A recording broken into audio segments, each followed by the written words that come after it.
genuinamente el dolor, o sea, el dolor que experimentas es un dolor físico. Yo me lastimé una vez una costilla en la moto y me pegué horrible aquí, me puse toda morada.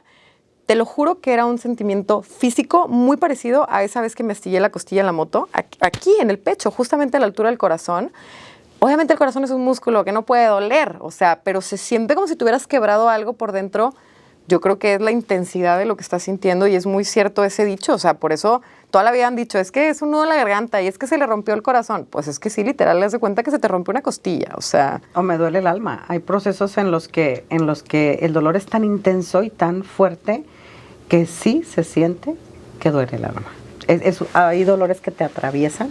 El dolor no nada más es el traer todas esas emociones ahí, no. Es todos los cuadrantes, espiritual, biológico, psicológico, emocional, todos. Entonces, sí, en el cuerpo también se siente el duelo y también se nota en el cuerpo el duelo.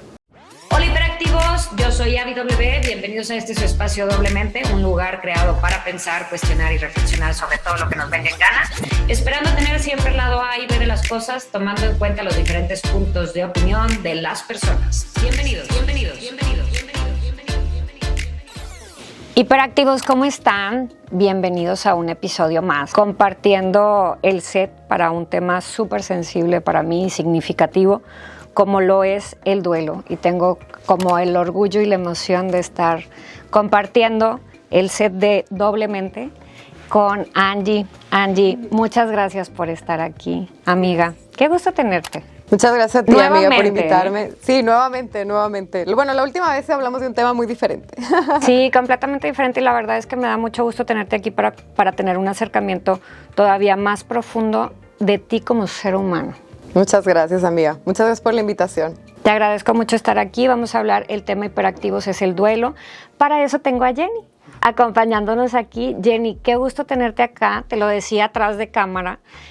Tengo la sensación, no sé por qué, de que te conozco y eso ya me habla como de una química, entonces creo que nos vamos a llevar muy bien. Qué linda, mil gracias. Gracias por la invitación y gracias a Ángela también por invitarme a participar en algo que ella quiere hacer y que se siente con esa parte de su proceso del querer compartir para poder llegar a otras personas dentro de lo que es un proceso de duelo. Yo encantada de estar aquí con ustedes. Muchísimas gracias. La verdad es que siempre es como la parte de la vivencia y la parte del profesionalismo, ¿sabes? Como la parte desde la experiencia, cómo podemos moldearlo, porque al hablar del tema del duelo, lo decíamos hace un segundo antes de que encendieran las cámaras, pues es que como sociedad a veces ni siquiera sabemos que hay algo especializado para ayudarte a llevar el duelo. Que en ese caso me gustaría iniciar solamente contigo, Jenny. ¿Qué es la tanatología? La tanatología, yo en mi opinión muy personal, lo veo como una herramienta de vida que pues desgraciadamente no la tenemos desde que somos chicos. Nadie nos enseña cómo llevar un proceso de duelo sano y la tanatología es eso, es cuando perdemos a alguien o algo significativo en nuestra vida y viene ese proceso de duelo en el que nosotros nos vemos ante la necesidad de tener que procesar y no saber cómo, no saber con qué herramientas contamos, qué es esto, por qué me está pasando esto, qué siento. Entonces la tanatología nos ayuda mucho a poder llevar ese proceso de una manera sana hasta llegar a la aceptación de lo que sucedió dentro de lo que son todas las etapas del duelo y encontrar un sentido de vida, resignificar la pérdida.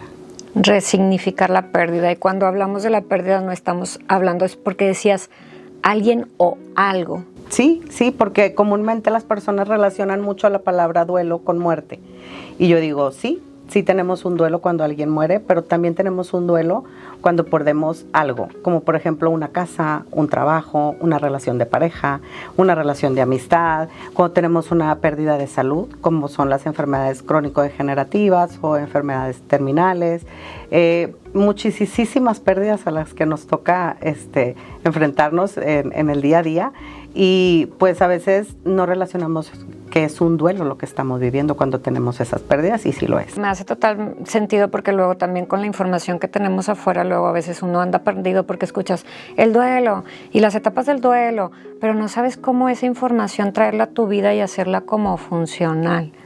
Que al final de cuentas, con lo que te estoy escuchando ahorita es podernos acercar con personas como contigo, que esa información nos ayuden a procesarla y adaptarla en el día a día. Son muchos los cambios que vienen después de una pérdida y el adaptarnos a eso pues lleva tiempo, nos cuesta a veces mucho trabajo, las redes de apoyo también son muy importantes dentro del proceso, entonces es como que muchas cosas lo que influyen en cómo lleves tú el duelo. Angie, me gustaría como cuestionarte cómo Jenny llega a tu vida. Pues la conozco de toda mi vida, porque su hija era súper amiga mía, y pues toda la vida en convivencias y demás, cercanía familiar, y pues en el momento que tocó vivir esta experiencia, la primera persona que toda mi familia, porque mi mamá, mi papá, todo el mundo fue, ve con Jenny, porque es como... Obviamente el tener como la ayuda en el momento adecuado es muy importante y siento que fue como un tema de que Dios ya la tenía en mi camino desde siempre, pero nunca me había tocado como acercarme a ella de esa forma, ¿no? Porque pues la ves como en eventos familiares, otro tipo de cosas, siempre hemos platicadito y así, pero luego cuando ya me tocó vivir esta experiencia que empecé a llevar como mi proceso de terapia con ella, fue 100% porque mi familia no, de hecho, creo que te hablaron, ¿no? No me acuerdo si fui yo quien te habló, tía, o creo que te habló mi mamá, ¿no? Tu mamá, primero. De que ven, o sea, fue como una llamada de emergencia de que necesitamos que hables con ella y fue completamente, yo creo que de Dios también, porque fue en el momento exacto, o sea, esto pasó un miércoles y yo para el sábado ya estaba en terapia platicando con ella, así intentando entender como qué pasó, ¿no? Porque es como... un momento de incredibilidad, no entiendes, o sea, y pues bueno, fue como un tema de acercamiento familiar y todo, pero principalmente con el tema de la terapia, sí fue a partir de lo que pasó, o sea, antes de la experiencia que tuve, yo iba a terapia y todo, pero nunca había ido a una terapia de tanatología porque pues nunca había sufrido como una pérdida y luego cuando estás ahí te empiezas a dar cuenta que realmente vivimos muchas pérdidas en nuestra vida y no somos conscientes de que son pérdidas y luego ya estando en ese proceso te empiezas a dar cuenta que tienes muchísimas más cosas que tienes que solucionar, que son pérdidas que nos marcan y nunca reconocemos.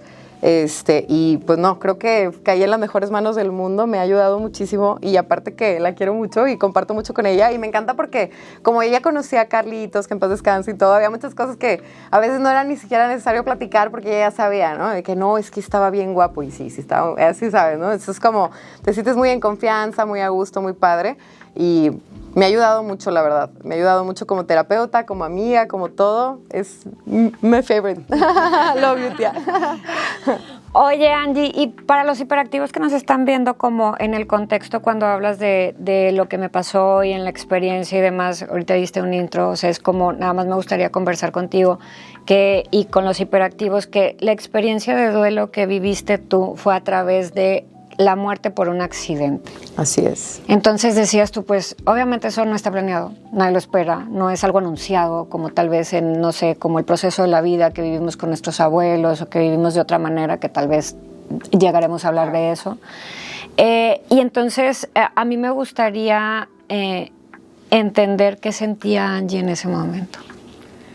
Pues en el primer momento que me llegó la noticia de lo que sucedió, mi primer sentimiento fue incredibilidad. Procesar una información tan impactante, pues es impresionante para el cerebro y simplemente no lo puedes creer. Entonces entras en un proceso muy extraño porque pasan las semanas y pasa el tiempo y a veces sigues en ese estado de que no lo puedes creer, o sea... al principio lejos de sentir como frustración o tristeza o así, es más como, ¿qué? Así, la pregunta así, ¿qué? ¿No? O sea, no lo entiendes. Yo creo que el sentimiento que más predominó fue la confusión.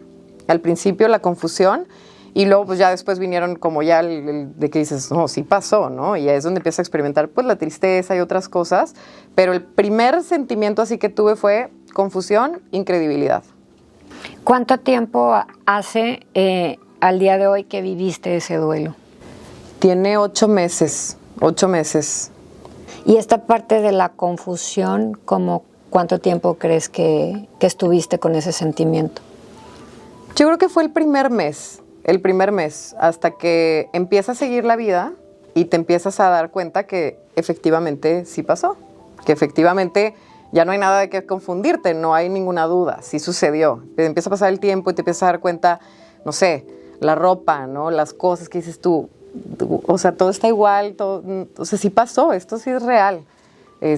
Como que es un sentimiento extraño, pero siempre predominó esa como la duda y pues bueno, yo creo que en el momento que la vida empezó a seguir, como al mes y medio, que es cuando ya pasa el shock y todos empiezan a regresar a sus casas y todo empieza normal, porque al principio todo el mundo está contigo y pasan muchas cosas, pero cuando caes en esa realidad, yo creo que fue como un mes y medio después, un mes y medio después, que sí dije, wow, o sea, sí es real, sí pasó, o sea, sí pasó, mi novio se murió, wow, es muy difícil como de procesarlo, pero pues ya, una vez que lo entiendes, como que luego dices, pues bueno, es una verdad inamovible, no lo puedes cambiar con nada y luego ya trabajas sobre aceptarlo y pues es la parte en la que en la tanatología te ayuda, porque un momento en el que ya empiezas a integrar esa pérdida que tienes y que es incambiable, es donde empieza el crecimiento.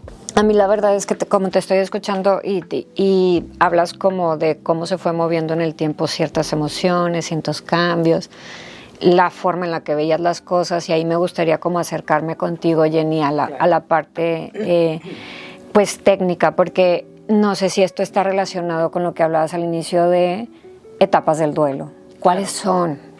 ¿Cómo se viven? Lo que Ángela nos está compartiendo es claramente el impacto de la noticia de algo pasó que vino a modificar todo en mi vida y es algo inesperado. Hay diferentes tipos de duelo. Hay duelos anticipados, como por ejemplo cuando es una enfermedad, un paciente terminal, que vives el duelo anticipado. Antes de que llegue ese momento, tú ya estás procesando la posibilidad de que llegara a pasar. Y cuando es un accidente o cuando son cuestiones, por ejemplo, de un infarto o cosas así, son duelos inesperados, que llega el duelo y ¡pum!, estás en el proceso. Hay diferentes tipos. En este caso, pues fue un duelo muy inesperado y por accidente, que también eso tiene mucho que ver en cómo llevemos el proceso, en cómo recibes la noticia también. Entonces, entras en la etapa de la negación, que era lo que Ángela nos compartía ahorita. No puede ser, esto me está pasando a mí, ¿qué? Como decía ella ahorita, ¿qué? O sea, es como es sorpresivo y yo me niego. ¿Por qué? Porque es como un mecanismo de defensa que como ser humano nosotros tenemos para no sentir dolor. Porque a nadie nos gusta sentir dolor, nadie queremos sufrir. Y es como me protejo y me niego a aceptar lo que está pasando. Y esa es la primera etapa del duelo. Como si fuera hacer una burbuja para protección interna. Y es natural, es una reacción de nosotros como seres humanos para no sentir ese dolor y ese sufrimiento en el momento. ¿Y cuáles son las siguientes fases del duelo? Después está la negación y luego viene el enojo. Quiero aclarar antes de mencionarlas que no necesariamente como yo las mencioné es el seguimiento. No tiene que ir en un orden, ni tampoco quiere decir que si yo ya estoy en una etapa no pueda regresar a estar en la otra. Porque luego pasa eso, que llegan mis pacientes y Jenny, es que voy para atrás, yo ya había avanzado y yo les digo, a ver, no es que retrocedas, en el duelo es arriba y abajo, por eso se le llama la montaña rusa de las emociones cuando estamos en un duelo, porque podemos estar casi ya llegando a una aceptación de lo que sucedió y de repente regresamos otra vez al enojo. O de repente ya estamos negociando con lo que sucedió y podemos ir a una depresión. O ya estamos ahí, podemos salir. Entonces el ir y venir, yo les digo, es como subir y bajar, y de tanto subir y bajar, aprendemos a estar en un equilibrio y no quiere decir que ya no sintamos dolor. El dolor es dolor, el duelo duele, por eso se llama duelo. Entonces, no quiere decir que ya no siento dolor, quiere decir que estoy procesando. No puedo entender de un día a otro lo que sucedió. Entonces, viene la etapa del enojo, como te comentaba, y en esa etapa el paciente o el doliente puede estar enojado hasta con el ser querido, el por qué me dejó, por qué se fue, si sabía que yo iba a estar así, o enojado con la vida, porque en la vida incluye esto, porque me pasó esto a mí y estoy enojado, o ese dolor puede llegar a la ira también. Es normal que esto pase, no lo digo tampoco como un juicio, es normal totalmente. Y a veces hasta podemos llegar al punto de enojarnos con Dios. Dentro de los duelos también está al tener una pérdida primaria hay muchas pérdidas secundarias. Dentro de esas pérdidas a veces es la fe en nuestras creencias. Y yo les digo, y me refiero al decir fe, no a mi fe, sino a la fe que cada quien tenga, que muy respetable las creencias de cada persona en el duelo. Entonces, a veces hasta llegamos a enojarnos con Dios o con ese ser supremo al que nosotros teníamos fe, y también es normal que esto suceda en la etapa del enojo, ¿verdad? Luego viene la etapa de la negociación, que cuando estamos en esa etapa de la negociación, para mí todas las etapas son importantes, pero en esta etapa es cuando empezamos con los hubiera. Si yo hubiera salido de mi casa 5 minutos antes, si yo le hubiera dicho esto, no hubiera pasado. El querer encontrar una respuesta a lo que sucedió, porque queremos esa respuesta del por qué pasó esto. Entonces, estamos ahí negociando y negociando con los hubieras, y yo les digo, los hubieras es como estar en un círculo, hubiera, y llegamos al mismo punto en el que comenzamos. Y otra vez, hubiera, y llegamos otra vez al mismo punto, y nada de lo que sucedió cambió, sigue igual. Entonces, todas esas vueltas en ese círculo provocan sufrimiento. Entonces, es por eso que estamos con el sufrimiento constante, porque también está esa etapa en la que nosotros nos preguntamos tantas cosas, porque tenemos esa necesidad de que alguien me diga por qué pasó esto. Más sin embargo, yo les digo, bueno, no es por qué, es para qué pasó esto, ¿sí? ¿Por qué? Porque sí es para qué. Hay muchas cosas como aprendizaje que nosotros obtenemos dentro de un duelo. Yo les digo, los duelos valen oro, son oro, porque nos enseñan muchas cosas, dependiendo desde qué observador tú estés en el proceso, ¿sí? Pero es normal que tengamos todas esas etapas. Después de esa etapa viene la depresión, porque a veces en la etapa de la negociación llegamos a una tristeza tan profunda dentro del duelo, y a veces hasta se confunde una tristeza profunda con una depresión. Entonces, a veces en la negociación nos vamos más por lo que nos ocasiona el sufrimiento que por, a ver, ¿para qué pasó esto? ¿Qué aprendizaje me está dejando? Entonces, es tan fuerte la tristeza que a veces se convierte en una depresión. Entonces, puede seguir en terapia tanatológica, pero también hay que canalizar con un especialista de la salud mental, porque es la persona adecuada para dar un diagnóstico, ¿verdad? Nosotros como tanatólogos no podemos dar esos diagnósticos ni tampoco medicar a un paciente. Entonces es importante también una debida canalización cuando llegamos a ese punto. No quiere decir que un tanatólogo no pueda acompañar a un paciente que esté en una depresión. Sí se puede, porque no nada más es la atención psiquiátrica, sino también el acompañamiento tanatológico dentro de ese proceso en el que el paciente está. Y la siguiente etapa del duelo es la aceptación. Es cuando ya estuvimos en negación, en enojo, en negociación, y ya estamos como que aceptando lo que sucedió y viéndolo desde otro observador. Ya las emociones están un poquito más equilibradas, entonces ya podemos ver más allá y llegar a una aceptación. Ya nos pudimos adaptar un poquito más a esos cambios, porque realmente es la adaptación a una nueva realidad, a donde nos lleva un proceso de duelo, a adaptarnos a que mi vida antes de, después de, yo era ella antes de, ahora después de.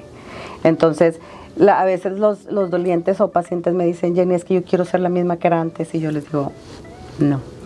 Los duelos llegan para enseñarnos muchas cosas, tantas que no vuelves a ser la misma que eras antes o el mismo que eras antes. Entonces, ya cuando estamos en ese punto, resignificamos la pérdida, vemos, encontramos un sentido de vida después del proceso.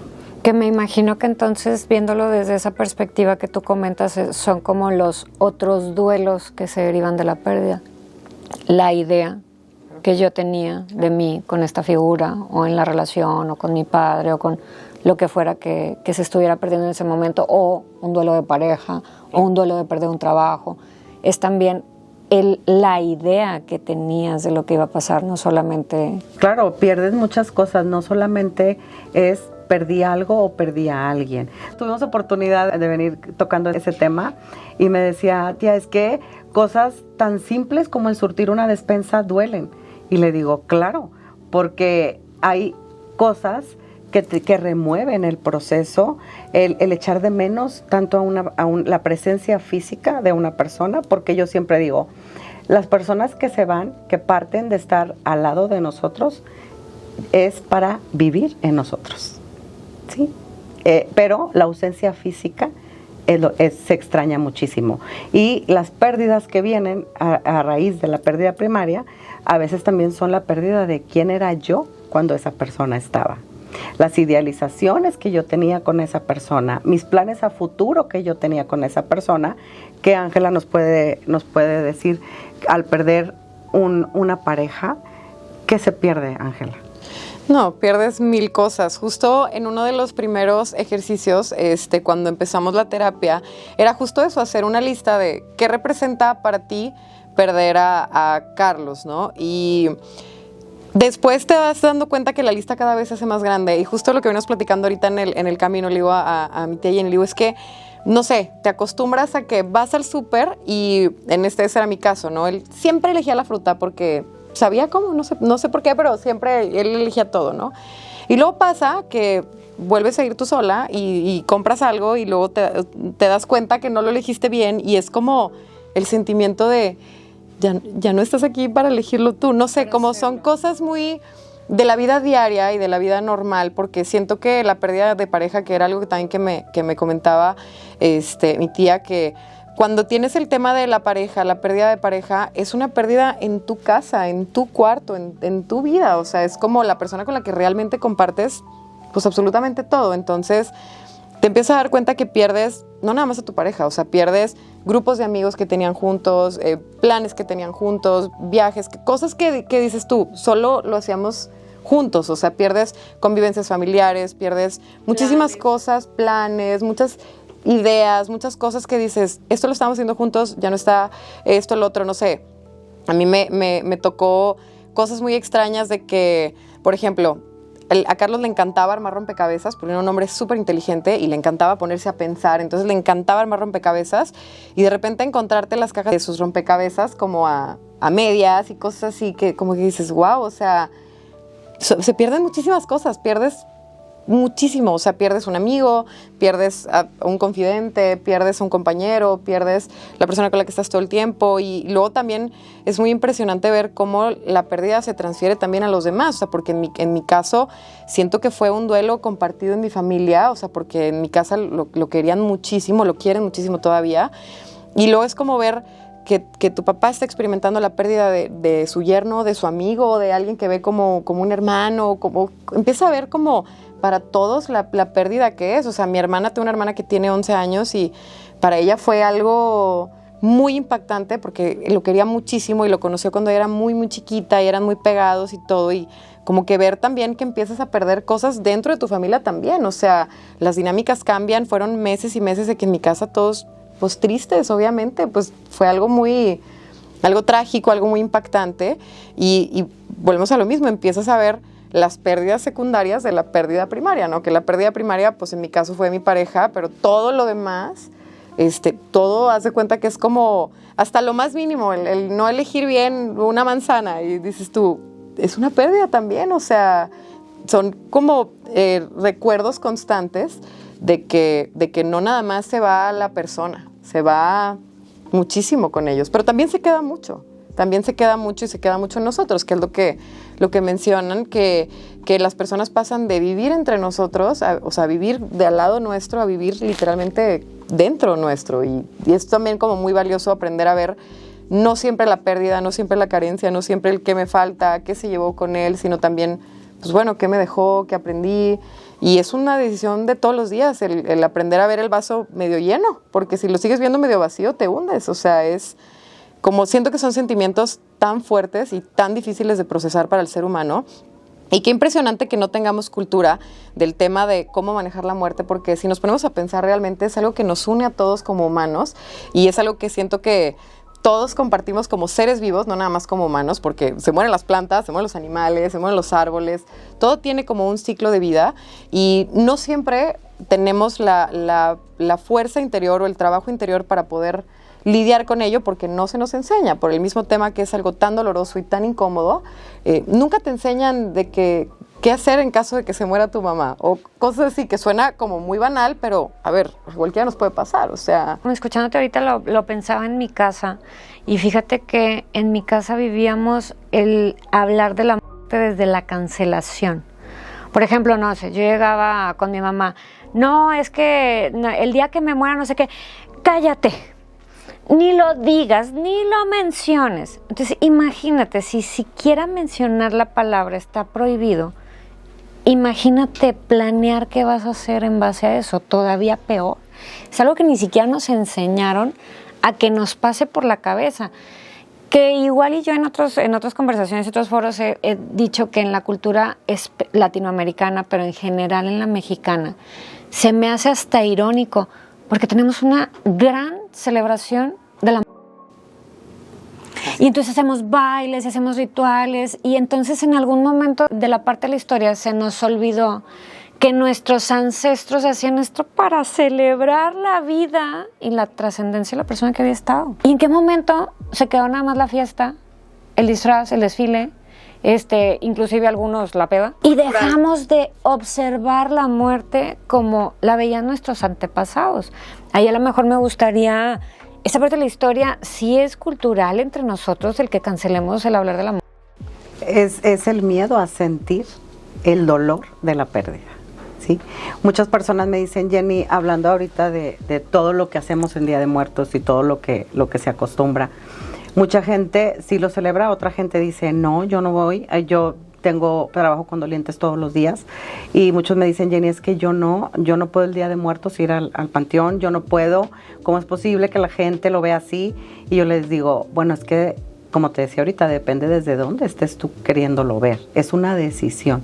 Hay una frase que me gusta mucho de Víctor Frank, el autor del libro El hombre en busca de sentido, que dice, al hombre se le puede arrebatar todo en esta vida, menos la última de las libertades humanas, que es la de decidir cómo quiero yo llevar esto que está pasando, ¿sí?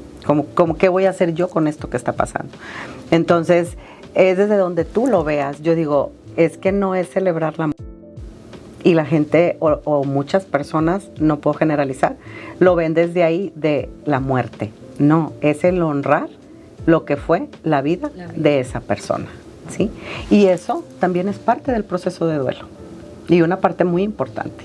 Para eso son los servicios funerarios también.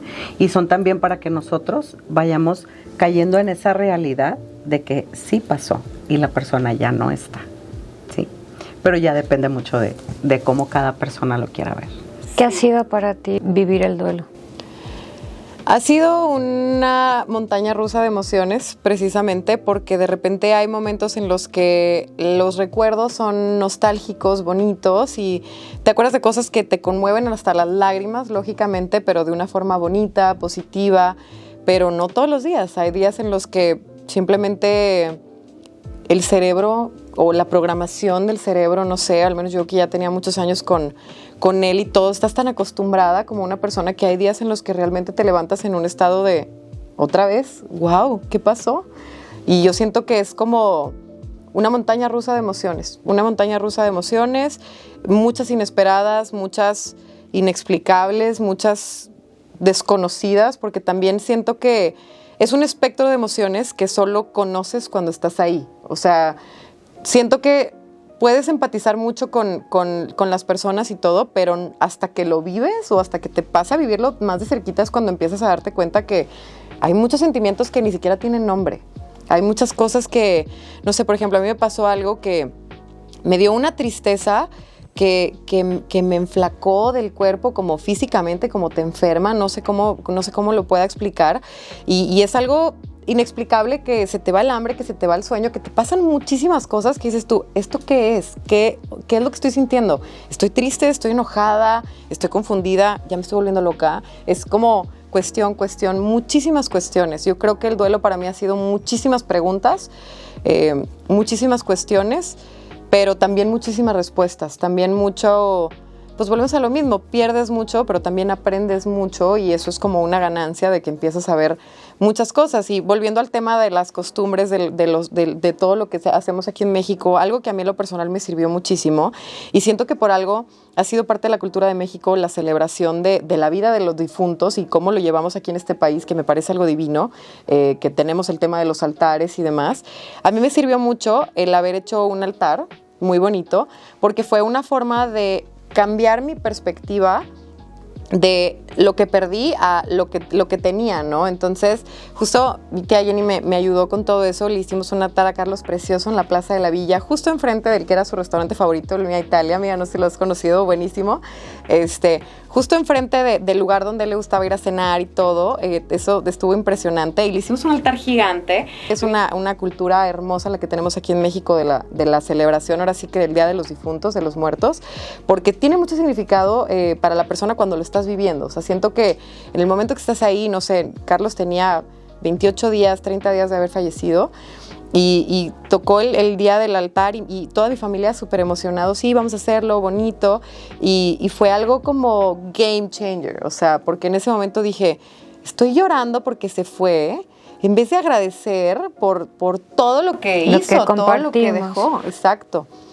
Creo que el tema de las costumbres es muy importante, el tema de las tradiciones y todo es muy importante tenerlo como muy, muy respetado, porque sí realmente como es algo muy bonito el hacerle un altar a una persona que amaste tanto y empezar a verlo como de todo lo bueno, porque en el altar no pones, ay, qué triste, se murió, falleció. No, el altar es al contrario, le pones un tequila y ahí está. Sí, o sea, y es recuerdas bonito. eso, ¿no? Y recordar al final de cuentas es como volver a vivir. Ay, me acuerdo cuando entonces en aquel evento no sé qué, o cuando en el coche, o entonces cuando hizo, o entonces cuando comió, y entonces es como volver a pasar por el corazón y volver a sentir. Y de la forma bonita, porque precisamente celebras la vida. O sea, en un altar nunca ves ningún elemento que tuviera nada que ver con el tipo de muerte que tiene la persona, ¿no? En un altar de una persona con una enfermedad, pues no ves ahí un bisturí, no ves nada de eso. Ves lo que le gustaba, lo que comía, como lo positivo, lo de la vida, la celebración de su vida. Y siento que a mí eso me ayudó muchísimo porque sí me cambió mucho la perspectiva de lo que estaba pasando en ese momento. De hecho, creo que ese fue el momento en el que la confusión como que dejó de ser un ¿qué pasó? A un ya pasó y hay que verlo de otra forma. O sea, no puedes hundirte en lo que estás sintiendo de tristeza, frustración y demás, porque es como una espiral. Es una espiral y son sentimientos tan fuertes que siento que si te aferras a ellos y no llevas un proceso sano, sí pueden consumirte por completo. O sea, definitivamente el tener una pérdida de un ser querido es algo que te humaniza muchísimo, porque el nivel de dolor que experimentamos, y yo creo que todos lo hemos experimentado en algún punto de nuestra vida, que se muere un abuelito, lo que sea, lo que sientes, es muy fuerte, es muy, muy fuerte. Y como sociedad, yo también lo platicaba ahorita con mi team antes de que llegaran ustedes, que específicamente para mí es un tema complejo de abordar, porque es que como sociedad nos limitamos tanto a hablar de este tipo de situaciones, que es irónico, porque decías tú, a ver, es lo único que tenemos segurito todos los seres vivos. Exacto. ¿Sabes? Las plantas, los animales, nosotros, todo el mundo tenemos segurito eso, y limitamos tanto a hablar del tema que al final de cuentas cuando nos toca interactuar con una persona que está pasando una pérdida, no sabemos ni cómo interactuar con ellos. Claro. Y entonces empieza como, ¿qué digo? ¿Qué hago? ¿Cómo te contengo? ¿Te tengo que contener? ¿Te tengo que ayudar? ¿Cómo me acerco contigo? De una manera en la que decíamos hace rato, y de verdad es que parece chiste, pero es anécdota, no te sientas triste. Y lo decíamos ahorita, pues, de verdad, si no me dices, ni siquiera lo había pensado, ¿no? Pero es que es tanto el nervio y es tanto el todo que no sabes cómo interactuar. O sea, me vienen a la cabeza frases que pasan como, a ver, frases que escuchas en la funeraria. Te acompaño en tu dolor. ¿Realmente?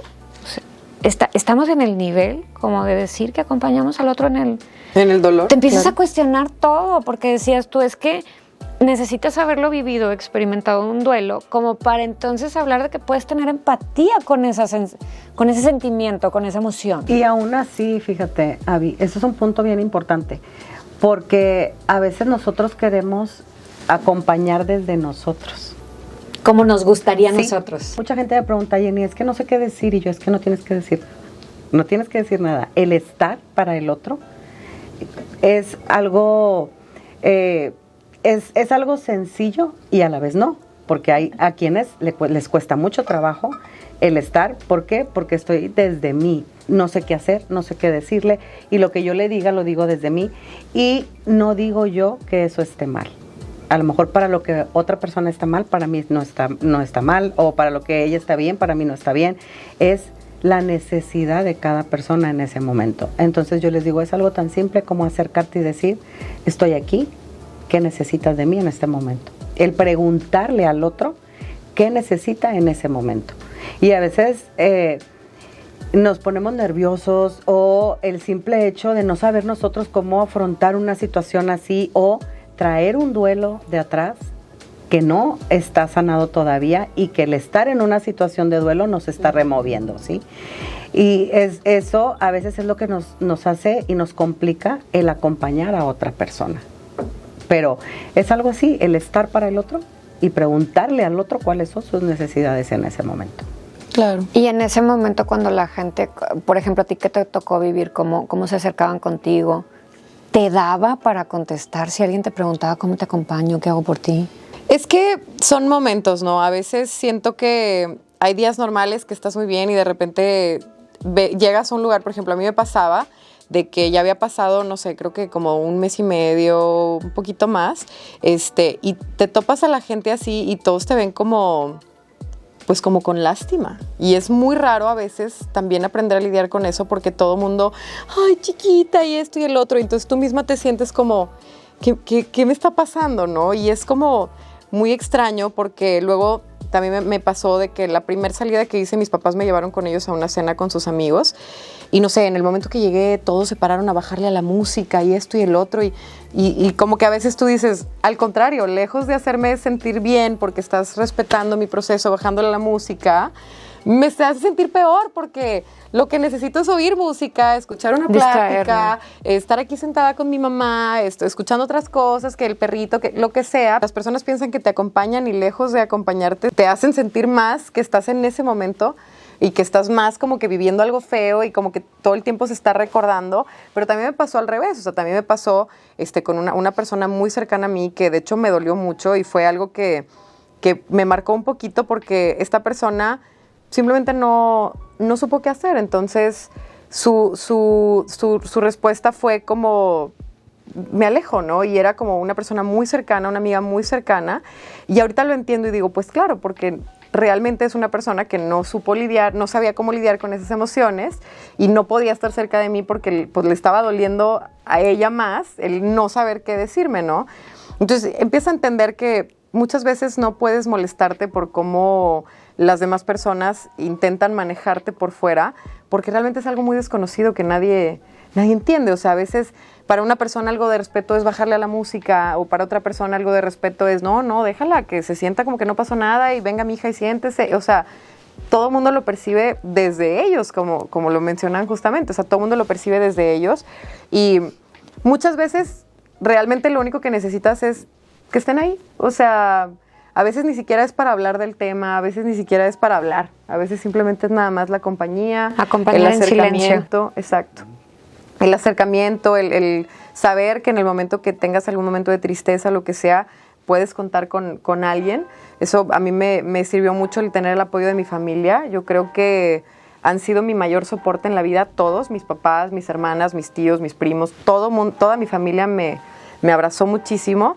Y siempre lo trataron de una forma como muy respetuosa, pero siempre desde lo bonito. O sea, en mi casa tienen una fe muy grande, somos católicos, y siempre lo percibimos muy desde Dios, desde un regalo de la vida, qué bueno que lo conocimos, qué bueno que vino a dar a esta familia, qué bueno que compartió con nosotros, qué bueno porque, o sea, Carlitos ganaba, y en la casa le llevaban pastel y globos y flores y el consentido de mi abuelita. De hecho, Ricky, su hijo, que es uno de los novios de una de mis primas, haz de cuenta como hermanos, o sea, todo como bonito, y en su muerte ha sido algo parecido. Siempre que hemos tocado el tema o que hablamos de cualquier cosa, no sé, hace 2, 3 domingos estaban haciendo ahí unos cortes y uno de mis tíos, este era el que le gustaba al Charlie, ¿verdad? Y, o sea, haz de cuenta que de una forma bonita, ¿no? El mezcalito, sí, es que de este tomaba Carlos y todos, por Carlos, y es como algo bonito, ¿no? O sea, porque mi familia lo ha percibido de esa forma y obviamente me han ayudado mucho también a que yo lo perciba de esa forma, ¿no?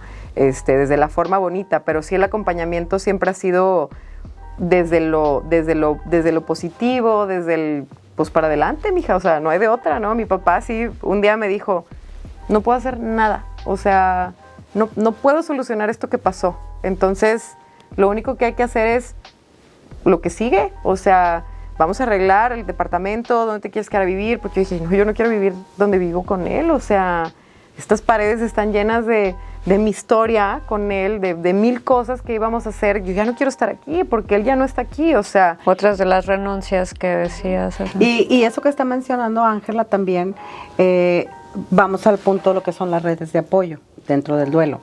Ángela tiene la fortuna muy grande de tener una familia muy unida, una familia que siempre está para el otro, entonces no siempre sucede que las redes de apoyo es la familia. Las redes de apoyo son muy amplias, a veces son grupos de amistades, a veces son compañeros de trabajo, a veces son personas que no conocías y que conociste al estar atravesando ese proceso. A veces las personas que tú creías que eran redes de apoyo no lo son y también eso duele. Entonces, y son otros duelos. Son otros duelos. Ajá. Entonces, tiene mucho que ver dentro del proceso también las redes de apoyo. Hay otras redes de apoyo como ir a terapia, también es una red de apoyo. Hacer ejercicio también. Sí, personas que en grupos que hacen ejercicio y te acercan a eso y se convierte como una red de apoyo. A veces también es a lo mejor para cuando es un niño el que está en duelo, a veces es una maestra del colegio, la que es la red de apoyo.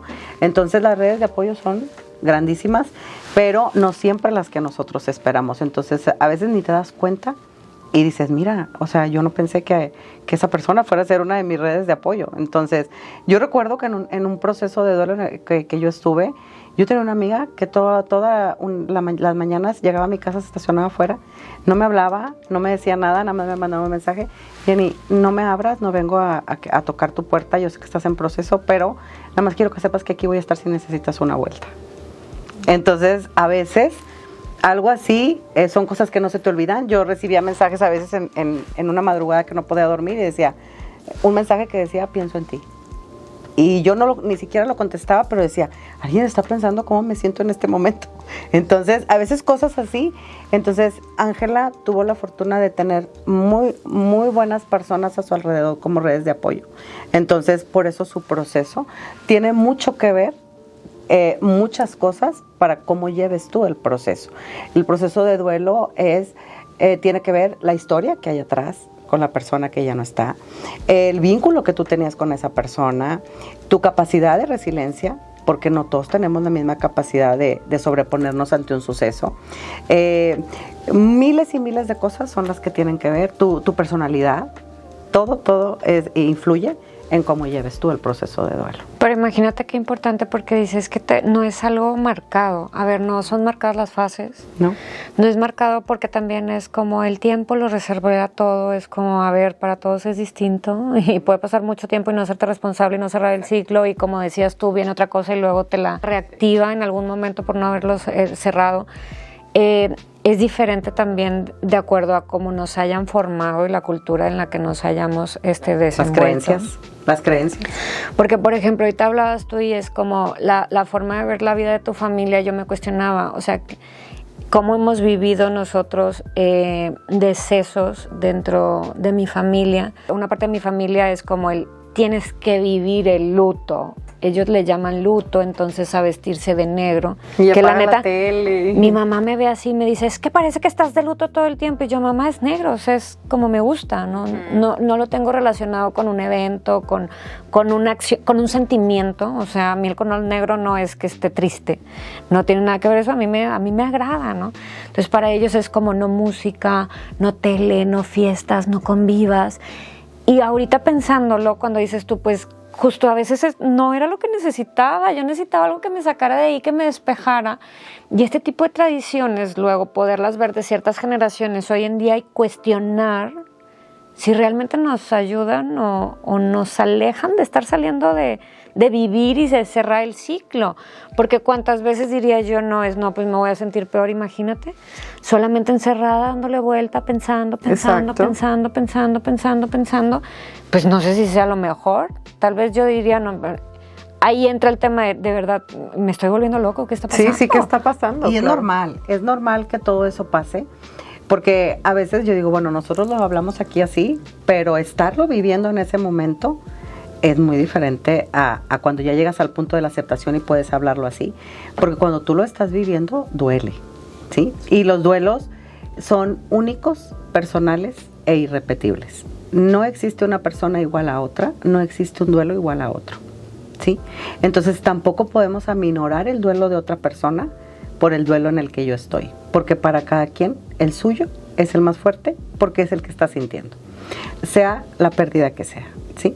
¿Por qué? Porque tiene su historia, su vínculo, su relación, todo, su capacidad de resiliencia, como les decía ahorita. Entonces, por eso no podemos aminorar.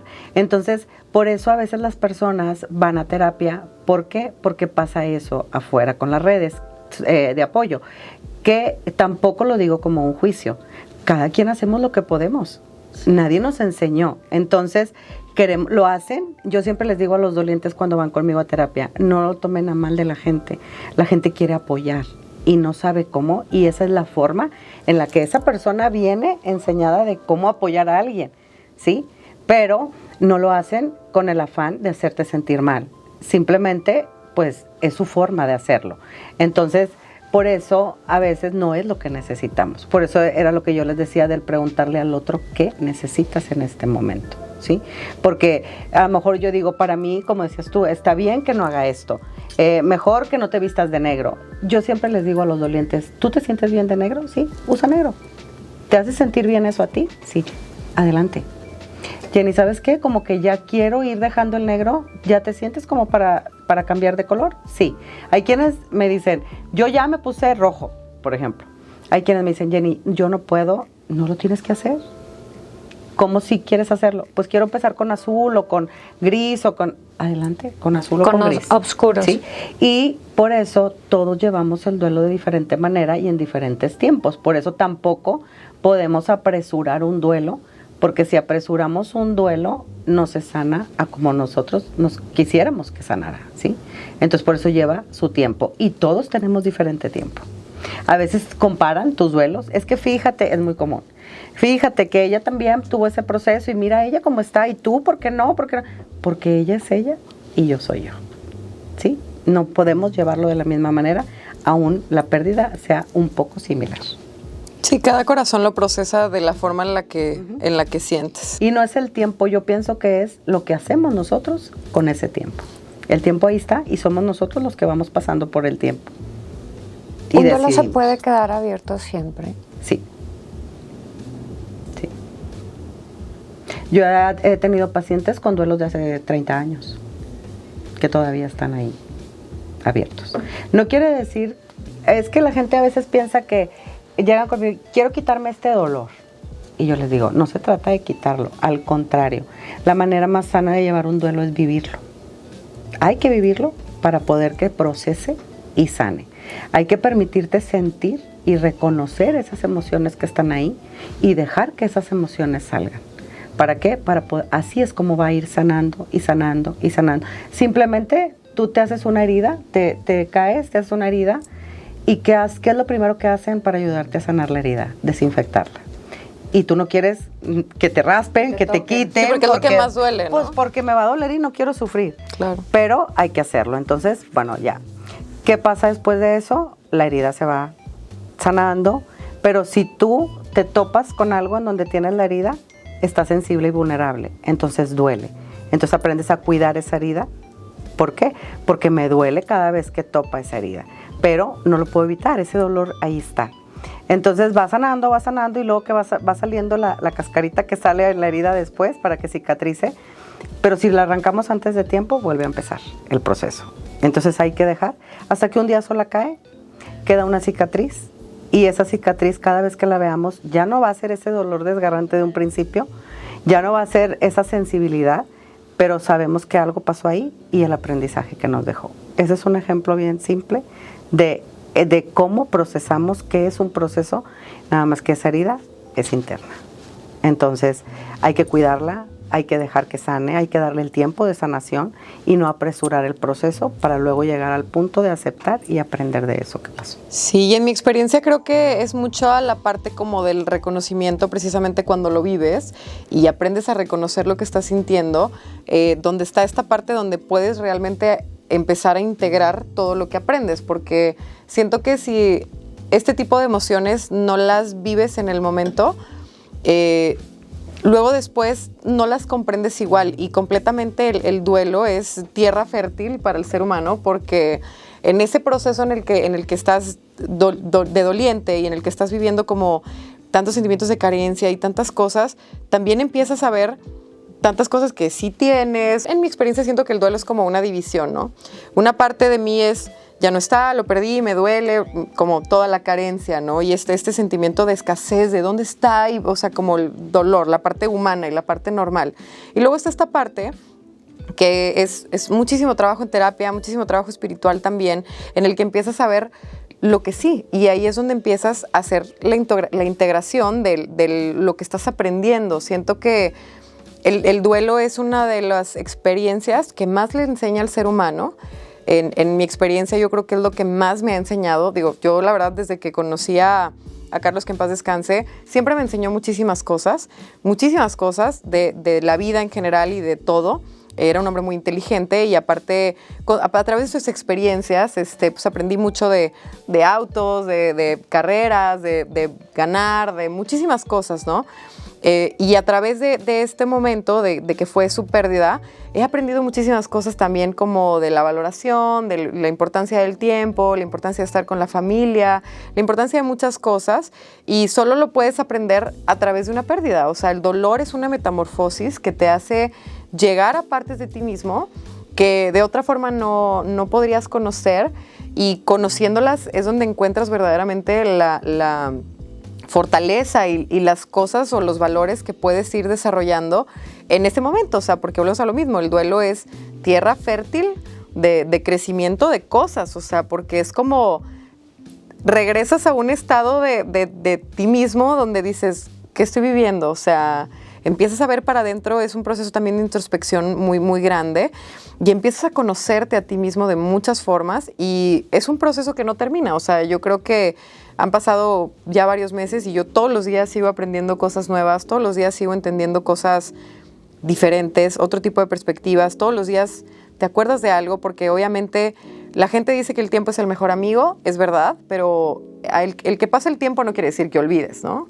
No duele igual, pero no olvidas. Entonces nunca dejas de aprender, porque genuinamente el dolor es una metamorfosis y es una entrada hacia ti mismo también. O sea, conocerte a ti mismo bajo estados tan grandes de estrés y de tristeza y demás, te hace decir, wow, o sea, ¿cómo me va a funcionar esto para mi vida? ¿Qué voy a hacer con esto? ¿Qué sentido, qué sigue después de esto? Y pues bueno, yo sigo en ese proceso, que creo que es un proceso que nunca termina. Yo creo que van a pasar 15, 20 años y yo me voy a seguir acordando de mi flaco, y voy a seguir entendiendo cosas respecto a todo esto, pero pues es como mucho el tener la apertura del corazón y todo, y principalmente no perder la voluntad y la fe, y saber que vamos a estar mejor, y que realmente pues no hay mal que dure 100 años, y el corazón sí puede volver a estar feliz, y puedes volver a encontrar la respuesta, puedes volver a estar contento, puedes volver a sentirte cómodo con tu familia, puedes volver a vivir en el presente, porque a mí me pasó eso, yo dejé de vivir en el presente, o sea, empiezo a vivir en el pasado, y es que ¿qué hubiera pasado? Y volvemos a lo mismo, lo que hablamos ahorita, la negociación. Como la fase del hubiera. ¿Qué hubiera pasado? ¿Qué hubiera pasado? ¿En el hubiera se siente como mucha culpa? En ocasiones sí, no podemos generalizar, pero hay personas que sí, hay personas que no.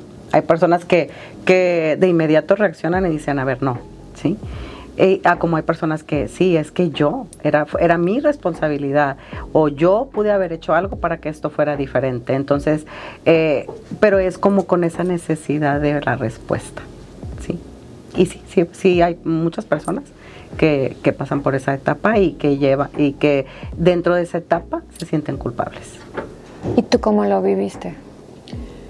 Fíjate que hubo una temporadita en el que sí sentí un poquito como de culpa, porque precisamente con el tema de las carreras, yo, pues tú sabes que me encantan los coches, de hecho por eso lo conocí, por el ambiente automotriz, y en muchas cosas yo siempre era como y dale más, písale, y esto y el otro, pero porque él era un piloto profesional y así es como se debe uno referir a un atleta de alto rendimiento como él es un piloto de carreras, siempre es con el mood, tú puedes más y métele y dale y duro, sin miedo, y o sea, siempre como... Pues es una competencia. Exactamente, entonces yo tenía mucho este approach con él y justo ese día que pasó su accidente, yo hablé con él unos minutos antes y estaba súper extasiado obviamente de que iba ganando, iba en un tiempo impresionante. Carlos era un piloto muy rápido, era un piloto agresivo, hay distintos tipos de pilotos, él era un piloto como muy táctico y rápido, tenía un manejo muy agresivo.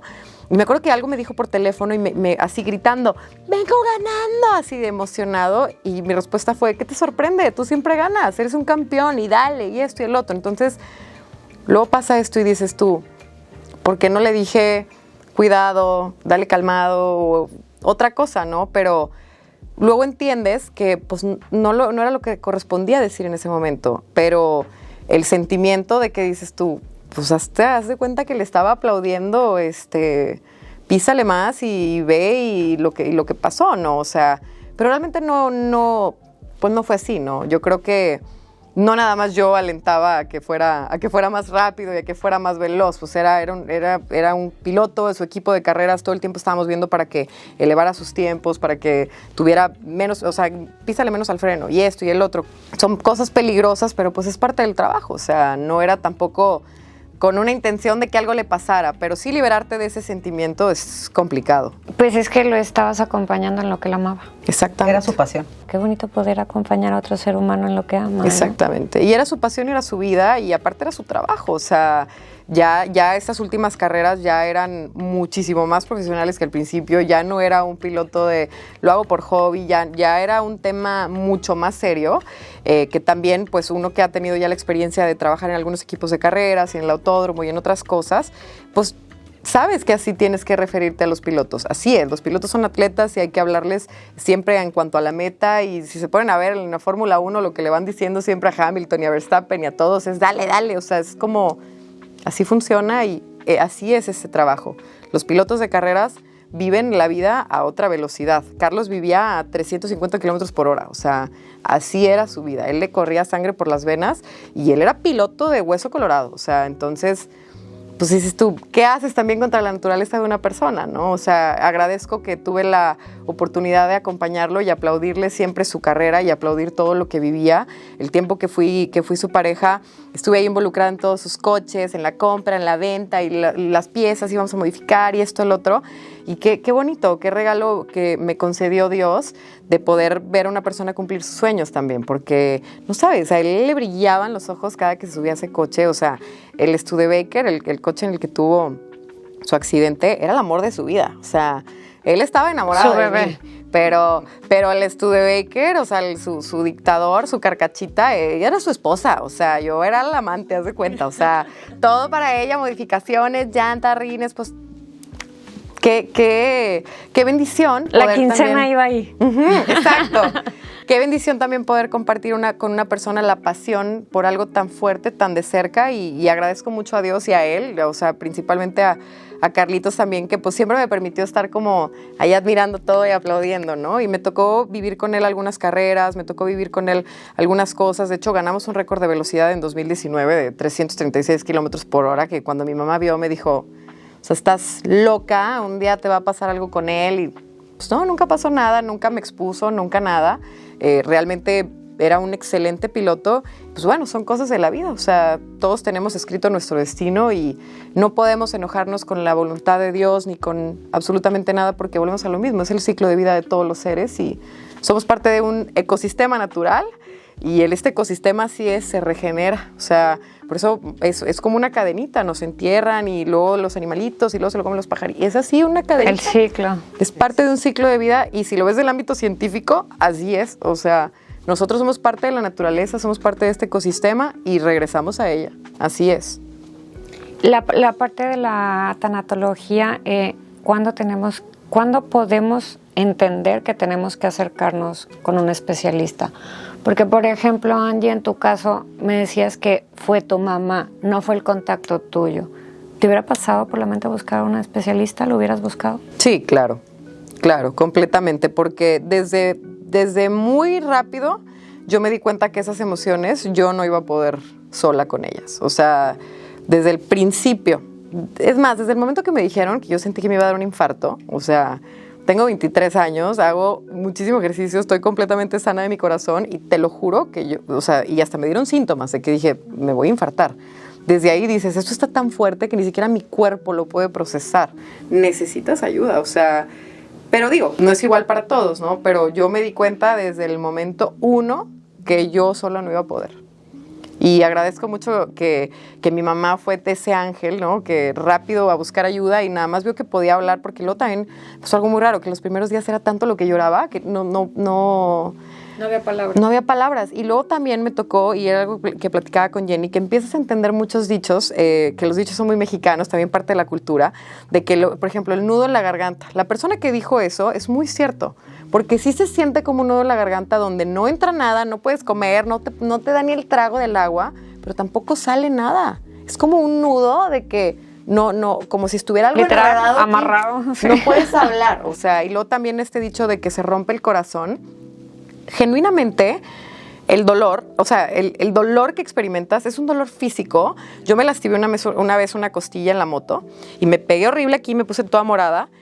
Te lo juro que era un sentimiento físico muy parecido a esa vez que me astillé la costilla en la moto, aquí en el pecho, justamente a la altura del corazón. Obviamente el corazón es un músculo que no puede doler, o sea, pero se siente como si tuvieras quebrado algo por dentro.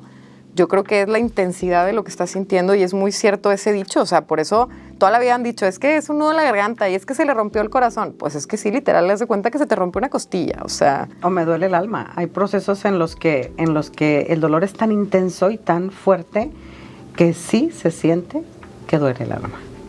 Hay dolores que te atraviesan. El dolor no nada más es el traer todas esas emociones ahí, no. Es todos los cuadrantes, espiritual, biológico, psicológico, emocional, todos. Entonces, sí, en el cuerpo también se siente el duelo y también se nota en el cuerpo el duelo, en las facciones de la cara, en las expresiones corporales. Entonces, sí es algo muy grande, muy grande. Sí, ¿te acuerdas lo que platicábamos una vez de lo del llanto, de que como lloraba así con la cara? Y o sea, las marcas aquí, lloras así como, así, obviamente pues duele, aprietas la cara así al llorar y se cuenta así, la cara marcada de... El ceño fruncido. De donde lo sufriste, o sea, se te queda en tu historia, yo creo, física a un tiempo, o sea, sí es impresionante las emociones, cómo se pueden somatizar, o no sé cuál sea la palabra correcta, sí, claro. Al plano físico, es impresionante. O sea, yo sentí que experimenté enfermedad y me sacó muchísimo de onda, porque dices tú, ¿cómo el cuerpo es tan sabio que traduce el alma? O sea, traduce el corazón y lo ves en la cara de las personas y en el físico. O sea, yo me enflaqué, bajé a 49 kilos, una cosa así, mido unos 70, o sea, no, de que tú, ¿cómo? Y era pura tristeza. O sea, literal, eran puras emociones sin resolver. Y ya pesó mi peso otra vez. Específicamente como me ha tocado vivir una pérdida en la familia, la somatización de las emociones es totalmente real. O sea, yo te puedo decir dónde siento el amor, yo te puedo decir dónde siento la tristeza, yo te puedo decir dónde siento la angustia. Y hay cosas, es como, ¿qué es esto que estoy sintiendo? Y luego voy a querer conectar con el cuerpo. No sé qué es esto que estoy sintiendo, como en donde lo tengo en el cuerpo, y eso me ayuda a identificar un poco más las emociones. Eso que estás diciendo, lo más recomendable cuando tú estás en un duelo, el reconocer, así como lo acabas de decir, el reconocer qué emoción es la que estoy sintiendo o qué sentimiento es el que estoy sintiendo, y luego, dónde lo estoy sintiendo y qué me está provocando. Porque imagínate cómo procesamos si ni siquiera identificamos qué siento, y menos dónde lo siento. Entonces, es como conocernos, conocerte a ti mismo, quién eres tú en duelo. Y en este duelo, porque tal vez en otro duelo va a ser diferente. Va a ser otra cosa, sí. Entonces, es bien importante eso, cuando alguien está en duelo. Es una de las cosas que yo digo, reconocer mis emociones. ¿Cómo podemos empezar a nosotros, por ejemplo, no sé, yo, madre de 3 hijos, obviamente me interesa tener como educación en el tema y cómo transmitírsela a ellos? ¿Cómo podemos iniciar el contacto con los niños, por ejemplo, con la tanatología? Con los niños es más simple. A veces nos preocupamos tanto. Cuando yo estudié el tema del duelo en los niños, me di cuenta que a veces nosotros como mamás, y me incluyo, queremos evitar el sufrimiento en los hijos. Entonces no tocamos esos temas o como decías tú que decía, no, ahorita eso no, cancelo. Es natural, es normal que a veces lo veamos desde ese punto por el amor tan grande que les tenemos a los hijos y no queremos que sufran. Entonces a mí se me quedó algo muy grabado que me dijeron en alguna de mis clases, que no es evitar el sufrimiento, es acompañarlos en el sufrimiento. El estar ahí no es el evadir que está pasando algo para que no sientas, no es el no quiero que esté. Esto pasa mucho también cuando alguien muere y no los vamos a llevar al funeral porque no queremos que vivan eso y no queremos que... Entonces yo les digo, es preguntarles, ¿tú quieres ir? ¿Quieres estar ahí? Y en el momento que te digan sí, ok. Si te dicen ya me quiero ir, ya me quiero ir. O sea, es respetar hasta dónde ellos quieren tocar el tema, hasta dónde quieren ellos estar dentro del proceso cuando es un proceso familiar, y el irlo hablando con ellos, el ir naturalizando eso, porque realmente eso es algo natural. Exacto. Sí, pero yo les digo, pero tampoco algo que no vaya de acuerdo a la edad en la que están. No, ir profundizando poco a poco, conforme su conciencia de ellos en eso vaya avanzando. Vaya avanzando, sino sí. Por ejemplo, en mi casa me ha tocado ver que inclusive es como los niños no, como dices tú ahorita, a ver, los niños no, y resulta que el niño se dio cuenta 5 años después que el abuelo había fallecido. Y es como dices, bueno, está cuestionable. Sí, ¿qué tanto fue bueno el no decirlo o sí decirlo? Así me pasó a mí, así lo viví yo, la muerte de mi abuela. Nadie me dijo que había muerto y tenemos un vínculo muy fuerte. Y de repente llego yo a su casa buscándola y mi abuelita, no, y nadie me decía nada hasta que un tío me agarra de la mano y me dice, Jenny, ven. Y ya me saca de su casa y estaba lloviendo, me acuerdo. Y yo creo que así fue la forma en la que a él se le ocurrió decírmelo, ¿verdad? Y me dice, y es que llovió mucho y en una de las gotas de agua tu abuelita se fue al cielo. Imagínate cada vez que llovía lo que yo sentía. Claro. Entonces, sí, pero tampoco lo digo como un juicio. Al contrario, él fue la única persona que me dijo, que ven, se acercó te voy contigo. a decir. El decir algo que no es real también afecta. Entonces yo les digo, no hay que mentir, pero hay que decir la verdad con sensibilidad y hasta el punto en el que el niño la pueda comprender. A mí me tocó acompañar a pacientes en pediatría, con pacientes que eran niños con enfermedades terminales, y yo llegaba y la mamá me decía, Jenny, nada más que él no sabe que va a morir, entonces para que no toques ese punto con él. Y yo pues nada más aceptaba, sí, está bien, claro, ¿verdad? Y entraba yo con el niño y lo primero que el niño me decía, ¿verdad que yo me voy a morir? El alma sabe. Y yo le decía Intuición, al niño, sí, pero yo también. Y me decía, pero tú no estás enferma. Y yo, pero no, nada más de enfermedades muere la gente. Entonces ahí yo no le estoy mintiendo al niño, pero tampoco se lo estoy poniendo de alguna manera en la que a él pueda causarle una afectación más grande, sí. Es como naturalizar un poco que sí, realmente, pues todos nos vamos a morir. Y no nada más de enfermedades muere la gente. Entonces él, no, pues sí. Y yo le decía, ¿y cómo sabes? Y me decía, es que yo veo la cara de mi mamá. Y yo veo que mi mamá llora cuando el doctor se va y habla con ella. Entonces los niños son muy inteligentes y a veces nosotros pensamos que no se dan cuenta y sí se dan cuenta. Nos dan 3 vueltas, la verdad. Ajá. A veces uno como adulto complejiza lo sencillo. Jenny, Angie, tenemos como una interacción del público. Cuando sacamos como el tema que íbamos a hablar, hubo quien nos mandó audios para entonces nosotros poderlos como reproducir y que nos des como tu punto de opinión acerca de lo que está diciendo la gente sobre el duelo, ¿no? Que es el tema que estamos hablando ahorita. Que el tiempo va a ayudar a sanar ese proceso y además que no esté solo, sino saber de que pues siempre va a haber seres queridos que pueden ayudar a que ese proceso no sea tan doloroso. Eso que nos menciona él es referente a las redes de apoyo, a lo que vale el tiempo, a lo que tú hagas en ese tiempo cuando estés dentro del proceso. Y claro, las redes de apoyo son primordiales dentro del duelo. Entonces, dentro del duelo no es recomendable estar solo. Es dependiendo las necesidades de cada persona. Hay personas que sí dicen, yo quiero vivir mi proceso así, y hay que respetar. ¿Se puede cerrar el ciclo de un duelo solo? Yo pienso que sí, pero tendría que haber miles de cosas. No te puedo decir un sí totalmente, porque ya dependería de que la capacidad de resiliencia de la persona, cómo sucedieron las cosas, qué tipo de duelo fue, miles y miles de cosas. Yo pienso que sí, haciendo mucho trabajo de introspección, pero siempre es mejor llevar un duelo acompañado. Siempre es mejor llevar un duelo acompañado, que solo nunca va a ser igual. Esta chica que decía, oye, entonces el tiempo, como decíamos ahorita, no va de tiempo, como lo explicabas tú, son como multifactorial, lo que te puede llevar a tener un duelo. Pero me llamaba también la atención que ella decía, entonces, enfocarse como solo en lo bueno. ¿Y qué pasa los días que no me enfoco en lo bueno? No es nada más enfocarse en lo bueno. ¿Por qué? Porque todo es parte de la historia. Es como si esta fuera nuestra línea de vida y no podemos cortar lo que no nos gusta, quitarla y volver a unir la línea, y no pasó. Entonces es aprender tanto de lo que para mí fue malo como también de lo que fue bueno. Porque las dos partes formaban esa relación, ese vínculo, esa persona, no era solamente lo bueno, ¿sí? Entonces, para ella, ¿verdad? De la persona que estamos mencionando este ejemplo. Entonces, como para otra vez decir, no, yo prefiero no recordarlo. Esa parte que no me gustó, ok, ¿a ti te funciona así? Sí, ok. Entonces, no es igual para todos. Hay quienes sí deciden no, y eso les ayuda. Hay quienes deciden, no, yo sí. ¿Por qué? Porque todo eso formaba parte de. Entonces, ya es dependiendo de cómo cada quien le haga sentir mejor. ¿Podemos confundir cerrar el duelo con estar en la fase de negar, del no siento, no me duele, lo bloqueo? Sí. Sí, porque hasta muchas personas lo dicen, no, yo ya lo superé. Yo ya lo superé porque yo ya ni me acuerdo.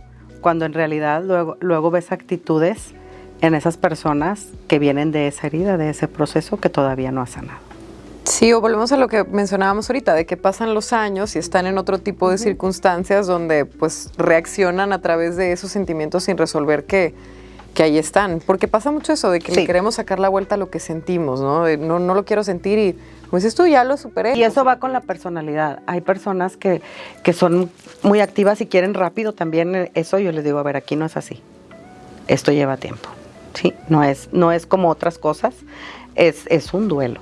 Y estamos hablando de seres humanos y de ser como persona, ¿sí? Entonces, no todas las personas procesamos así rápido. Hay quienes llevan más tiempo. A mí me preguntan también mucho, oye, ¿ni un duelo normal? ¿Cuánto tiempo va a durar esto? Yo les digo, un duelo normal, sano, pasa a veces un año y medio, en que se llega a la aceptación. Pero no siempre es así. Hay quienes en 6 meses, 7 meses, llevando un duelo sano, llegan a la aceptación, porque tiene que ver todo eso que somos como personas. Sí, o hay quienes pasan 30 años, como lo que mencionábamos ahorita, y pues no, simplemente no, es insuperable. ¿Y qué sería vivir un duelo sano? Un duelo sano, para llevar un duelo sano hay que hablarlo, hay que vivirlo. La única manera de sanar un duelo es vivirlo. Dejarlo sentir, hablarlo. Por eso a veces las personas buscan terapia, porque a veces las redes de apoyo, creyendo que es lo que tú necesitas, tú quieres hablarlo y te dicen, no sé, en algunas veces, por ejemplo, queriendo poner un ejemplo, las amigas, ¿sabes qué? No vamos a hablar del tema, vamos a distraerte, vamos a hacer otras cosas y hablemos de otra cosa, y luego tú dices, yo nada más quería que alguien me escuchara, ¿verdad? Entonces, o si lo hablo con mi mamá, a veces el duelo es en el sistema familiar, incluye a todo el sistema, porque es alguien de mi familia. Entonces, ¿cómo lo hablo con mi mamá? La voy a preocupar, a ella también le duele, no lo puedo hablar con ella. ¿Cómo lo hablo con mi papá? Mi papá lo ve desde su forma de ser y no me va a entender. Entonces, si lo hablo con mi pareja, pues cada vez que salimos le estoy hablando de lo mismo. Entonces, a veces por eso las personas dicen, mejor voy a terapia. ¿Por qué? Porque no estoy obteniendo lo que yo necesito en este momento para poder sanar el proceso. Entonces, el hablarlo, el saber dónde hablarlo, el encontrar con quién tú sentirte cómodo para hablar de eso que está pasando, con las redes de apoyo, con grupos de apoyo también que hay también para duelos en general o para ciertas pérdidas, el hacer algo para ayudar a alguien que esté también en un proceso de duelo, también eso ayuda mucho a llevar un duelo sano, y el dejarlo sentir, el no evadir lo que está pasando, y poco a poco eso va cambiando, el dolor no se quita, el dolor se acomoda, aprendemos a vivir con eso como parte de nuestra vida, se acomoda, le vamos dando un lugar a esa persona dentro de nosotros y podemos ahora sí continuar con nuestra vida, resignificar la pérdida y encontrarle un sentido. Y ya nos vamos dando cuenta cómo vamos adaptándonos a esa nueva realidad. Cuesta, pero de ahí es de donde viene el aprendizaje. Sí, lo puedo imaginar. Estar ahí tiene que ser todo un reto constantemente. Creo que lo principal pues sería que recordaran a ese ser querido con mucho, mucho amor, que recordaran los buenos momentos y que bueno, al final el que ellos sigan en este camino de vida y que avancen quizás sin ellos de manera física, es que hagan lo mejor que puedan por siempre estar presentes y por recordarlos, y creo que eso ya es más que suficiente para tener esta memoria. Salir adelante con los seres queridos que todavía cuentan con nosotros. Sí, las redes de apoyo. Sí. O no limitarlo a los seres queridos, sí, como también, decías tú, ¿no? También que a veces queremos que sea ahí y a veces no es ahí, pero no porque no quieran o no lo quieran dar, sino porque a veces también están en duelo porque te están viendo a ti en duelo. Me duele que te duela y no sé qué hacer y no sé qué decirte. Entonces, por eso a veces las que hacen las citas son la mamá, la hermana, el papá, la pareja. ¿Por qué? Porque yo no sé qué hacer y lo único que puedo hacer es, pues, si yo no sé dártelo, buscar quien te lo dé, ¿sí? Como ser un medio. Ajá, entonces yo digo, sí, está perfecto, pero ya cuando llega esa persona conmigo, yo le pregunto, ¿realmente tú te sientes listo para estar hablando de esto y quieres recibir esta atención? La mayoría me dice sí, algunos me dicen, no, pues yo vine porque mi mamá me dijo, y yo les digo, bueno, entonces dame la oportunidad de explicarte en qué consiste esto, y ya tú decides si es el tiempo en el que tú lo quieres hacer, y aquí está tu consultorio a la hora que lo necesites, avísame y agendamos una cita.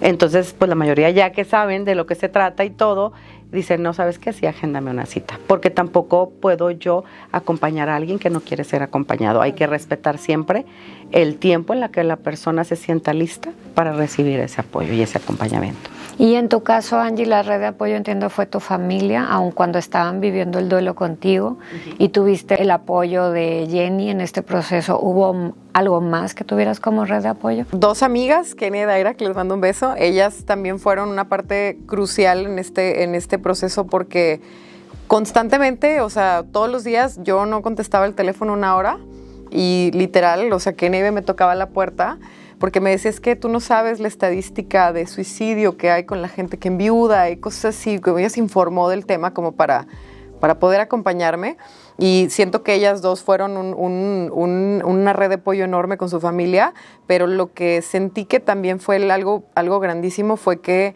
empecé a hacer mucho trabajo espiritual, mucho tema de yoga, meditaciones y cosas de regulación del sistema nervioso y de la mente, de regulación de pensamientos, y sin duda fue el trabajo espiritual.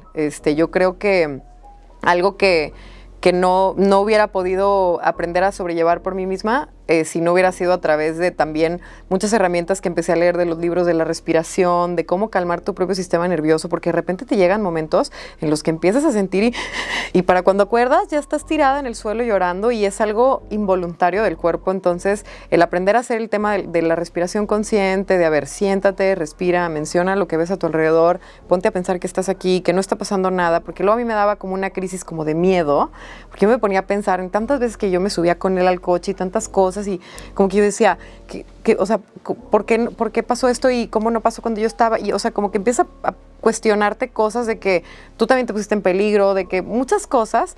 Entonces, cuando empiezas a sentir el miedo, siento que es muy difícil como sacarlo de tu cuerpo y me ayudó muchísimo el aprender a hacer respiraciones, la meditación y el ejercicio sin duda, porque también a mí se me generó un desorden de sueño enorme y en el momento que empecé a hacer mis ejercicios cardiovasculares y demás, pues obviamente el cuerpo se cansa, entonces aunque tu mente no te deje dormir, tu cuerpo no puede más porque corriste 10 kilómetros en la mañana, entonces siento que el ejercicio y la meditación fueron una red de apoyo que no son personas, pero que fueron como manos también que me ayudaron a poder tener una regulación emocional, porque eso fue lo que yo experimenté, desregulación emocional en lo absoluto, el de repente empezar a llorar y no poderlo controlar, y la tristeza, la frustración, que no puedes, simplemente no puedes, algo que te sobrepasa, y el tema de aprender a volver a tu centro a través de la respiración y a través de la calma.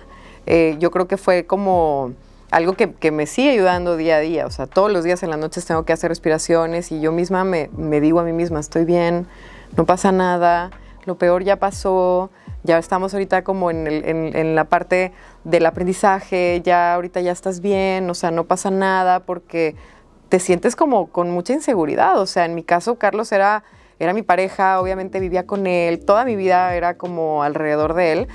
Y luego sientes ¿y ahora qué voy a hacer? O sea... ¿Ahora qué sigue? ¿Qué sigue ahora, no? Y como que también el estar consciente de que, pues, la vida se acaba para el que se va, pero el que se queda aquí, pues tienes que seguir adelante, y el estar consciente siempre de que siempre hay que buscar la forma de salir bien. O sea, no, el estar consciente de que no es un lugar en donde me quiero quedar, no me quiero quedar en la tristeza, no me quiero quedar en la frustración, me quiero quedar en lo que viene, en el aprendizaje, en lo que sigue, y pues ese fue el mindset. O sea, yo creo que el aprender a respirar y el volver a mi centro y tener esos pensamientos de lo que sigue, tranquila, no pasa nada, es normal que llores. A mí me daba pena de repente, que me ha pasado en reuniones, salidas, de que empiezo una canción y es inevitable me la dedico esto, es inevitable. Y antes como que al principio me daba pena, y ahorita digo, ¿por qué me va a dar pena? A ver, mi novio es lógico que, pues, si se me sale la lagrimita, pues ni modo. O sea, entonces también fue algo que me sirvió mucho de mi familia, que en el momento que me aceptaron y me ayudaron tanto con este proceso, me ayudaron mucho como a aceptar lo que siento. Y entonces, en el momento que me da la tristeza por una cancioncita, yo suelto la lágrima donde esté y nomás, ay, discúlpenme, ya saben, son 5 minutos. Pero esos 5 minutos, si no lo haces, lo traes aquí y se va acumulando y se va acumulando y se va acumulando y se va acumulando, y llega un momento en el que ya no te puedes parar de la cama. Entonces, creo que la mayor herramienta es hacer ejercicio, estar como en calma y aprender a calmarse uno mismo, y eso es a través 100% de la meditación y de las respiraciones, y el estar como en conciencia de que lo que vivimos es normal, no hay nada de qué apenarse, no hay nada de qué sentirse mal, pues son circunstancias que a todos nos pueden pasar. Cualquiera puede tener un accidente en un auto, cualquiera le puede caer un rayo, cualquiera se puede caer de un edificio, I don't know, pueden pasar 1000 cosas en la vida,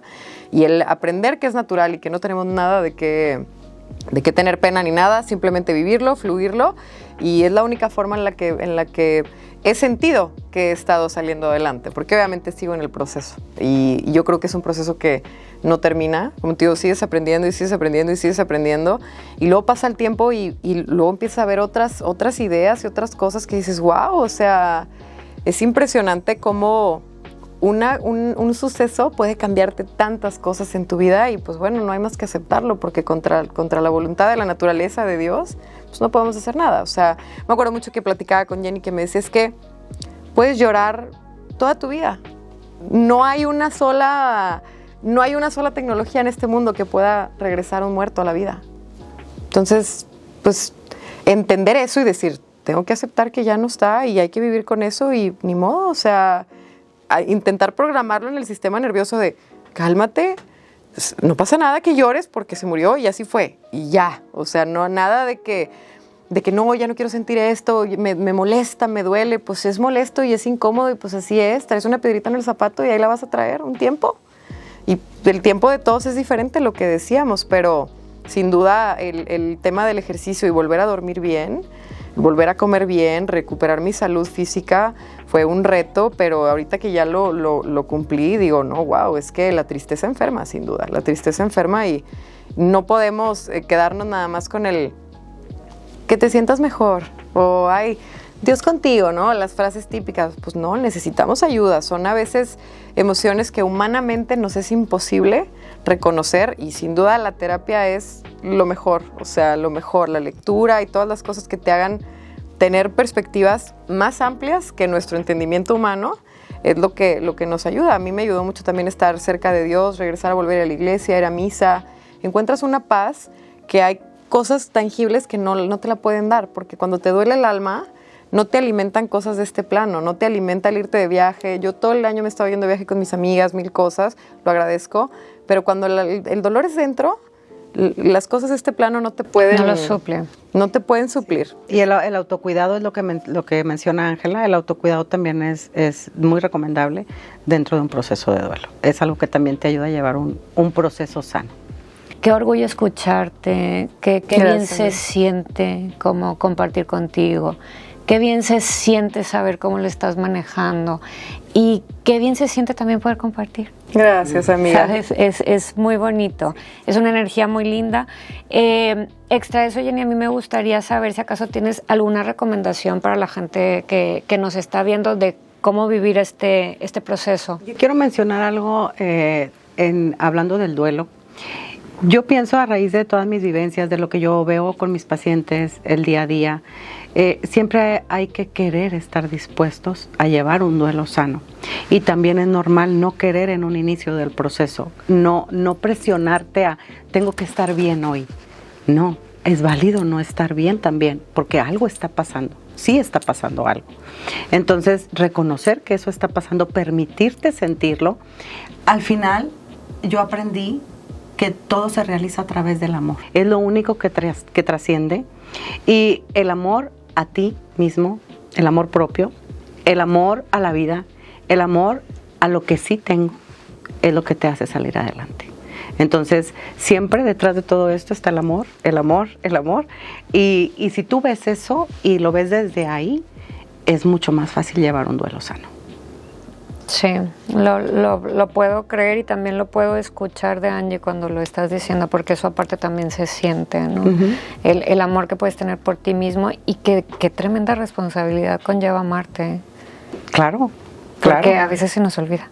Sí, el amor es algo muy grande. Angie, Jenny, la verdad, agradezco mucho el tiempo, agradezco mucho el espacio, entiendo que hay miles de cosas que se pueden derivar de un duelo que pudiéramos conversar. Este tema da para mucho y para activos. Seguramente vamos a tener cuestionamiento del público, seguramente vamos a tener comentarios. A mí me interesa, Jenny, saber, ¿estás activa con las terapias? ¿Cómo te podemos encontrar? ¿Dónde te buscamos? Claro, yo tengo mi consultorio particular y para encontrarme es vía WhatsApp. Okay. Para agendar citas por WhatsApp. Si quieres te puedo dejar mi número y si alguien lo ponemos necesita, lo vamos a poner en los comentarios, chicas, para que lo puedan tener ahí. Claro, en lo que yo pueda apoyar a alguien que esté en proceso y que necesite, pues bueno, para eso estoy. Va, mil gracias, Angie, con tremendo amor, con tremendo agradecimiento de que hayas compartido tu experiencia. Carlos, gracias por la oportunidad también. Gracias, Charlie. Gracias también. Sí, gracias a ti también, Avi, por tu espacio, por permitirnos este espacio. Gracias a Ángela por querer compartir. Yo pienso que cuando un doliente comparte, ella está en un duelo todavía reciente, y el que esté aquí y esté compartiendo es como si ella estuviera sacando su corazón y nos lo estuviera poniendo aquí, compartiéndolo con más personas. El poder llegar a otras personas que están también en un proceso por la pérdida de una pareja, pues bueno, el que hayamos llegado a una sola, para mí es algo muy importante. Entonces, gracias, y gracias también a ti por brindarnos este espacio. Sí, muchas gracias por la invitación, y la verdad, amiga, me parece algo increíble que tengas este espacio donde se tocan tantos temas tan humanos, porque lo que te venía diciendo, tía, que de repente aquí Avi trae doctoras, ginecólogas, muchísimas cosas, de muchísimos temas que tienen muchísima importancia en la sociedad, y la visibilización de ellos me parece una responsabilidad enorme, y amiga, que el mundo necesita más gente como tú, donde podamos visibilizar este tipo de temas, y como hoy que estamos hablando de la salud mental, de la muerte, pues bueno, todos nos vamos a morir y a todos se nos va a morir alguien, ¿no? Entonces, qué bueno que existan este tipo de espacios donde se pueda hablar, y muchísimas gracias por la invitación, por el momento, todo está bien bonito, todo morado, mi color favorito. Y no, muchísimas gracias por todo, muchísimas gracias por todo. Con gusto, la verdad es que los hiperactivos saben, este es un espacio que está abierto para aprender juntos. Y te digo, es la fase de la vida, es el tema, es conocer, es educarnos, es compartir, son muchas cosas. Este espacio te da la oportunidad de conocer gente, de conocer historias, de muchísimas cosas. Estoy maravillada y lo hago con tremendo gusto. Hiperactivos, los amo, les mando un beso enorme, nos vemos en el siguiente episodio. Chao, chao.